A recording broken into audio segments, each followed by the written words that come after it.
design movement's goals are not entirely scientific and are spelled out in a secret Discovery Institute document that had surfaced on the internet. Their goals are listed quite clearly in the Wedge document. It's their strategy document that they drew up about 9 years ago in 1998. Their goal is to completely overthrow all of the effects of evolution on society, which they think are uniformly negative. This document states that they want to completely change American culture back to what they believe is its properly religious foundation.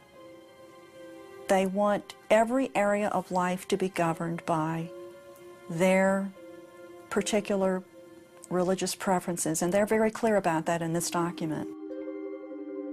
According to the Wedge document, Darwin portrayed humans not as moral and spiritual beings, but as animals, leading people to abandon objective moral standards. The document lays out an ambitious agenda to overthrow this legacy.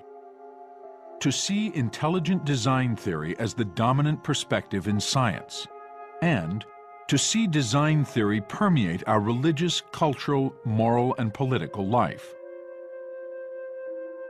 Though not written by Philip Johnson, the Wedge document is an outgrowth of a broader policy he conceived called the Wedge strategy. I know it can be made to sound like something sinister and conspiratorial, but the Wedge strategy, as I've explained it, is quite simple and innocent. When you use a wedge to split a log, you start with the sharp edge of the wedge. My job is to be the sharp edge of the wedge, to use my academic credentials and legal abilities to get some hearing for the proposition that there really is something fundamentally wrong with the Darwinian story. But I can't answer all the questions that arise.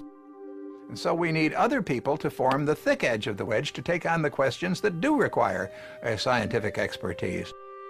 With Michael Behe and others forming the wide end of the wedge, Johnson hopes the Wedge strategy will overturn what he sees as the negative effects of a century and a half of Darwin's theory. The Darwinian story, when it became accepted, had a huge cultural impact. And if that story were discredited, then the cultural impact would be reversed, and there would be cultural changes in the other direction as well.